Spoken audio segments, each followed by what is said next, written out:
সুপ্রভাত আমার সকল দর্শক বন্ধুদের আবার একটা নতুন ভিডিওতে সকলকে স্বাগত। আজকে সকাল থেকে আমি ভিডিওটা শুরু করছি। রোজ যেরকম গরম জল চা বিস্কুট খাই সেভাবেই। কালকের রাতের খাবারটা শ্রীহান খেতে চাইছিল না, তাই আজকে সকালে ওকে একটু কেক দিয়েছি। আমার চা খাওয়া দেখে তার ইচ্ছা হয়েছে চা খাবে, তাই তাকেও একটু চা দিয়ে দিলাম। কালকে রাতে যেহেতু মটর ভিজিয়েছিলাম, তো সকালে আজকে ঘুগনি আর মুড়ি হবে। অন্যান্য দিন সকালবেলাতে রুটি হয়, কিন্তু আজকে একটু মুড়ি খেতে ইচ্ছা করছে। আমার না ঘুগনি দিয়ে মুড়ি খেতে ভীষণ ভালো লাগে। গতকাল যেহেতু বৃষ্টি হয়েছিল, ঠান্ডা হওয়ার বদলে গরমটা আরও যেন বেশি পড়ে গেছে। আমার মায়ের পুজো করতে একটু সময় লেগে যায়, গোপালদের স্নান করানো থাকে, তাদের ভোগ নিবেদন করা থাকে, সব মিলিয়ে অনেক। মা ঘুগনিটা বসিয়ে দিয়ে গেল আর আমি বাকিটা কমপ্লিট করলাম। আমি বললাম পুজোটা সেরে নিতে, না হলে মায়ের খেতে খেতে অনেক দেরি হয়ে যায়। সকালে বাপি স্নান করে গোপালদের জাগিয়ে তাদের ভোগ নিবেদন করে দেয়। মা মধ্যাহ্নের ভোগটা নিবেদন করে, তবে রান্নাবান্না সব কিছু শেষ করে নিয়ে। আর জানেন তো, বাজারে এত সুন্দর সুন্দর গোপালের জামা বিক্রি হয়। যেহেতু গরমকাল, তাই হাফ প্যান্ট টি শার্ট এগুলোও বিক্রি হচ্ছে। আজকে তো তাকে হাফ প্যান্ট আর টি শার্ট পরে যা সুন্দর লাগছিল, দুজনকে একই জামাই পরিয়ে দিয়েছে মা। দুজনে বহুত দিন হলো একসাথে আছে, তাই ছোট গোপাল যখন বাড়ি চলে যাবে তখন মায়ের কিন্তু বেশ মন খারাপ করবে। আজকে প্রায় সমস্ত ঠাকুরকেই স্নান করিয়ে বস্ত্র পরিধান করানো হয়েছে। আমি না এবার নবদ্বীপ থেকে গোপালের বেডশিট বানানোর জন্য একটা কাপড় নিয়ে এসেছিলাম, আর কি সুন্দর করে বানিয়ে দিয়েছে দেখুন। কালারটা বেবি পিঙ্ক কালার, খুব সুন্দর লাগছিল। যেহেতু মাংস হয়েছিল, সেখান থেকে কিছুটা মাংস কষিয়ে রেখেছিল মা। আজকে টিফিনটা ওকে আমি এখান থেকেই দেব। মাংসটাকে ফ্রিজ থেকে বের করে আমি বসিয়ে দিয়েছি। আর আজকে পাটের শাক হবে। ফ্রিজে পাটের শাকটা দুদিন ধরেই রয়েছে। আর পাটের শাক খেতে বেশ ভালো লাগে আমার মায়ের তো ভীষণ প্রিয়। মা শুধু বলে পাটের শাক আর আলু উচ্ছে সিদ্ধ হলেই ভাত খাওয়া হয়ে যায়। মাছ টাছ তার ভালোই লাগে না। তবে মাছটা না গরমে আমাদেরও খুব একটা ভালো লাগছে না খেতে। কিন্তু ওই যে বাপি বাজারে যাবেই, আর মাছ না কিনলে তার দিন যাবেই না। আর আমার না মনে হয় এটা ছেলেদের অভ্যেস। আমার শ্বশুরমশাইকেও দেখেছি এরকম করতে। কিছু না লাগলেও সে বাজারে যাবেই যাবে। আর আজকে এই যে ডাঁটা, পটল, ঝিঙে, আলু এইসব দিয়ে একটা সবজি হবে। এর মধ্যে মুসুরি ডালের বড়িও দেওয়া হবে। সকালে মা আর বাপি মেথি ভেজা জল খায়, তো সেই মেথিগুলো নিয়ে শ্রীহান ঘাটাঘাটি করছে। আর এদিকে দেখুন সবজিটা মা বসিয়ে দিয়েছে। সবজির কালারগুলো দেখেই না আমার মনে হচ্ছে এখনই ভাত খাই। বাড়িতে আসার পর থেকে বিকেলে ঘুম থেকে উঠলে শ্রীহানকে নিয়ে আমি একটু ছাদে যাই ঘোরাতে। আজকেও তাই গেছি। আর সে এই চিলেকোঠা সিঁড়ি বেয়ে ওপরে যাবে। ওই দেখ, ওই চাঁদ উঠেছে ওপরে, ওই দেখ। হ্যাঁ দেখ কি কালার, ওটা কি কালার এখন বলো? না, এটা তো হোয়াইট কালার। হ্যাঁ না, না ব্রাউন নয়। তুমি একটু জামা কেন পরনি? ঘুম থেকে উঠে চলে এসেছো। আর উঠো না, আর উঠো না। না না না, চলে এসো। আর না, উপরে দুম হয়ে যাবে তুমি। চলে এসো না, হ্যাঁ দুম হয়ে যাবে। বসো, পাখির বাসা এসো, আসো। ওই যে ওখানে আছে সুপারি গাছে, এসো। ওই সুপারি গাছটা আছে, এসো দেখাবো। এসো এসো। মারবো কেন? তুমি এসো। আমি মারি কখনো তোমায়? বলো, এসো এসো এসো। আর চটি কেন পায়ে দাওনি? চটিটা ছাদে এনে দেবো। হ্যাঁ আচ্ছা, নিচে আছে, এখন যেতে পারছি না সোনা। আজকে না প্রচুর জামা কাপড় ধুয়ে দেওয়া হয়েছে, তো শ্রীহান ওইদিকে খেলা করতে করতে আমি এগুলো গুছিয়ে মাকে একটু হেল্প করে দিলাম। বিকেলের ওয়েদারটা দেখে মনে হয় আজকেও ঝড় বৃষ্টি হবে না মনে হয়। তাও আমাদের একটু সতর্ক থাকতে হবে, কারণ ঝড় বৃষ্টি হলে না এই জায়গাটা পুরো ধুলোয় ভর্তি হয়ে যায়।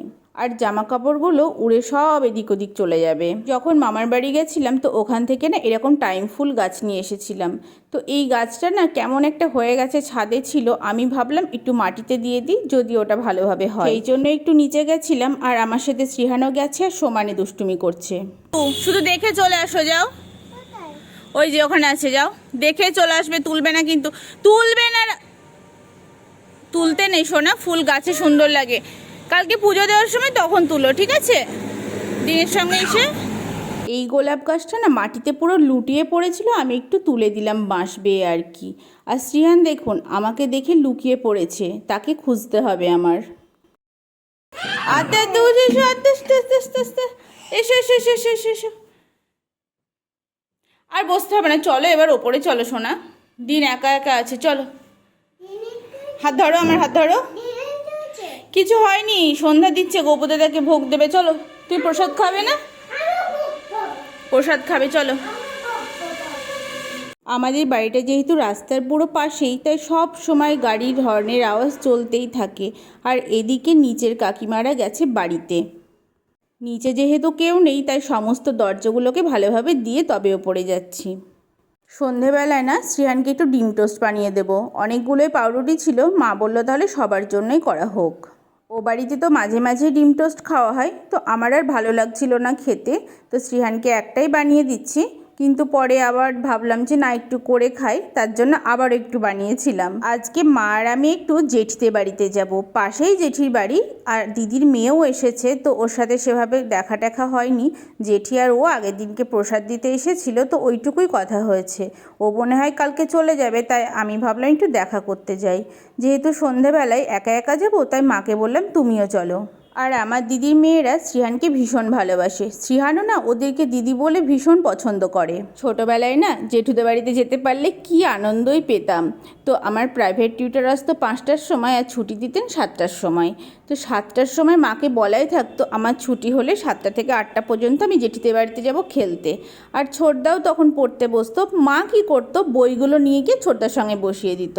আর ওই 1 ঘন্টার জন্য আমি সারাদিন অপেক্ষা করে থাকতাম। তখন বাড়িতে কত মানুষ ছিল, জেঠু, দাদা, ছোটদা। তখন বাড়িতে কত মানুষ ছিল, জেঠু, ছোটদা, বড়দা, জেঠি, বৌদি, সবাই। কত আনন্দ হতো। তারপরে জেঠু চলে গেল, পরে পরে দাদাও চলে গেল। 3টে বছর হয়ে গেল। ওই বাড়িতে যাওয়া তো দূরের কথা, দাদার চলে যাওয়াটাও মেনে নিতে পারি না। জেঠিদের বাড়ি থেকে ঘুরে এসে আজকে মা ডিম বানাবে, আর আমি বলেছি ডিম সয়াবিন দিয়ে মা যে রান্নাটা করে ওটা আমার খুবই ভালো লাগে খেতে, ওটাই করতে। এটা খুবই শর্টকাট পদ্ধতিতে অল্প মশলাতেই করে মা, কিন্তু অসাধারণ খেতে হয়। প্রথমে ডিম আর আলুটা প্রেসার কুকারে সিদ্ধ করে নেওয়া হয়েছে, তারপরে ডিমটা ভেজে নেওয়া হলো। আর অন্যদিকে মা দেখুন কত রসুন ভিজিয়েছে। মা না একবারেই অনেক রসুন ছাড়িয়ে রাখে, কারণ যখন হোঁটোপাটা থাকে রান্নার মধ্যে, তখন অত রসুন ছাড়িয়ে রান্নাবান্না করা খুবই অসুবিধা একার পক্ষে। রসুনগুলোকে প্রথমে জলের মধ্যে ভিজিয়ে রাখে 1 ঘন্টা মতো, তারপরে এটাকে একটু চাপ দিলে খোসাটা ছেড়ে আসে। আমি ঠিক পারছি না করতে, কিন্তু করার চেষ্টা করছিলাম। এবার দেখুন ডিমের সাথে আলুগুলোকেও ভেজে নেওয়া হলো, তারপরে পেঁয়াজটাকে ভেজে নেওয়া হচ্ছে। অন্যদিকে সিদ্ধ করা সয়াবিনে মশলাটাকে মাখিয়ে একটু ম্যারিনেশনের জন্য রেখে দেওয়া হবে। এবার ডিম আর আলুর মধ্যে একটা টমেটো কুচি কুচি করে দিয়ে দেওয়া হলো। টমেটোটাকে খুব ভালোভাবে ভাজতে হবে যাতে কাঁচা গন্ধ না আসে। এবার বলি মশলাটা কী লাগে। খুব সিম্পল, ডিমের মতনই আদা, রসুন, পেঁয়াজ, একটু জিরে, ওটাকেই বেটে নেওয়া হয়েছে। এই যে মাখানো সয়াবিনটা এবার ওর মধ্যে ঢেলে দেওয়া হলো। আমি যখন সয়াবিন রান্না করি, সয়াবিনটা সিদ্ধ করে নেওয়ার পর একটু ভেজে নিই, কিন্তু এটা ভাজার কোনো প্রশ্নই ওঠে না। এই এত সুন্দর লাগে খেতে, কি বলবো। এবার ওর মধ্যে একটু রঙের জন্য কাশ্মীরি লঙ্কার গুঁড়ো দেওয়া হলো, আর ঝালের জন্য শুকনো লঙ্কার গুঁড়ো দেওয়া হলো। আমাদের বাড়িতে শুকনো লঙ্কাটা খুব একটা ব্যবহার হয় না, তবে এই রান্নাটা একটু স্পাইসি না হলে ভালো লাগবে না খেতে। মশলাটাকে একটু সময় নিয়ে কষাতে হবে ঢাকা দিয়ে দিয়ে, তারপরে জল দিয়ে দেওয়া হলো। জলটা একটু বেশিই দিতে হবে, যেহেতু সয়াবিন দেওয়া হয়েছে, তো জলটা শুষে নেবে পুরোটাই। জানেন তো আমরা না একটু ঝোল পছন্দ করি, চাইলে এটা মাখা মাখাও খাওয়া যায়। এদিকে রসুনগুলো ছাড়ানো হয়ে গেছে, আর মা এদিকে ইডলির ব্যাটারটাকে ফার্মেন্টেশনের জন্য রেখে দিয়েছে। জানেন তো আমাদের বাড়িতে না এই ইডলি, ধোসা এগুলো সবাই খুব পছন্দ করে, আর মা বানায়ও ভীষণ ভালো। এদিকে তরকারিটাও হয়ে গেছে। খাওয়া দাওয়া করে নিই। আজকের ভিডিওটা এই পর্যন্তই। সবাই ভালো থাকবেন।